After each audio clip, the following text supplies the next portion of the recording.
Hello दोस्तों, कैसे हैं आप लोग। स्वागत है आप सभी का हमारी चैनल द स्टोरी शॉप पर। आज की छोटी सी कहानी है एकलव्य के ऊपर।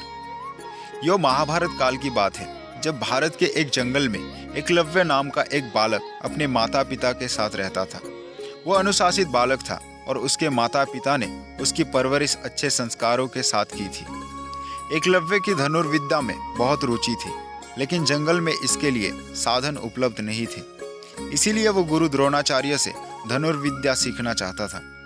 गुरु द्रोणाचार्य उन दिनों राजकुमारों अर्थात पांडव और कौरवों को धनुर्विद्या सिखा रहे थे और उन्होंने भीष्म पितामह को वचन दिया था कि वो राजकुमारों के अलावा किसी को भी धनुर्विद्या का ज्ञान नहीं देंगे। जब एकलव्य अपना निवेदन लेकर गुरु द्रोणाचार्य के पास आया तो उन्होंने उसे अपनी व्यवस्था बताकर वापस भेज दिया। इस पर एकलव्य बहुत दुखी हुआ, लेकिन उसने यो प्राण लिया कि वो द्रोणाचार्य को ही अपना गुरु बनाएगा। शारीरिक रूप से गुरु की अनुपस्थिति के चलते उसने उनकी मिट्टी की मूर्ति बनाई और उसके सामने तीर कमान चलाने का अभ्यास करने लगा। देखते ही देखते वो एक उम्दा धनुर्धारी बन गया। एक दिन की बात है, जब गुरु द्रोणाचार्य अपने शिष्य के साथ धनुर्विद्या का अभ्यास करने जंगल की ओर आए। उनके साथ एक कुत्ता भी था। उस समय एकलव्य भी जंगल में धनुर्विद्या का अभ्यास कर रहा था।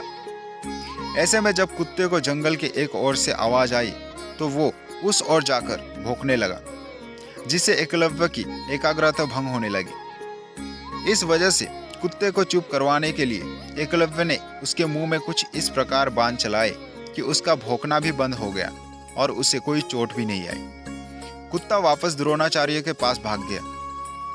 जब उन्होंने कुत्ते को देखा तो उन्हें अपनी आंखों पर विश्वास नहीं हुआ और उन्होंने सोचा कि इतना अच्छा धनुर्धारी कौन है जिसे धनुष बाण की ऐसी विद्या आती है। जब उन्होंने जाकर देखा तो उनके सामने हाथ में धनुष लिए एकलव्य खड़ा था। अपने गुरु को देखकर एकलव्य ने उन्हें प्रणाम किया। द्रोणाचार्य ने उससे पूछा कि उसने यो विद्या किससे सीखी, तो एकलव्य ने बताया कि वो किस प्रकार उनकी मूर्ति के सामने प्रतिदिन अभ्यास करता है।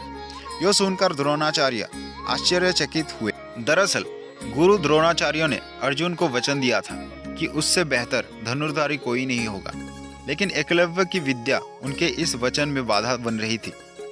ऐसे में उन्हें एक युक्ति सूझी। उन्होंने एकलव्य से कहा, वत्स, तुमने मुझसे शिक्षा तो ले ली, लेकिन मुझे गुरु दक्षिणा तो अभी तक नहीं दी है।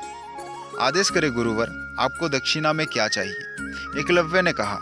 एकलव्य की बात का जवाब देते हुए द्रोणाचार्य ने कहा कि गुरु दक्षिणा में मुझे तुम्हारे दाहिने हाथ का अंगूठा चाहिए। यह सुनकर एकलव्य ने तुरंत अपनी कृपाण निकाली और अपना अंगूठा काटकर गुरु द्रोणाचार्य के चरणों में रख दिया।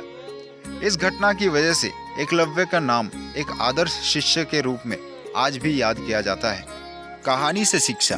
दोस्तों, वीर एकलव्य की कहानी से हमें यह शिक्षा मिलती है कि अगर हम अपने लक्ष्य के प्रति पूरी तरह समर्पित है तो उसे हासिल करने के बीच में आने वाली कोई भी बाधा अहमियत नहीं रखती।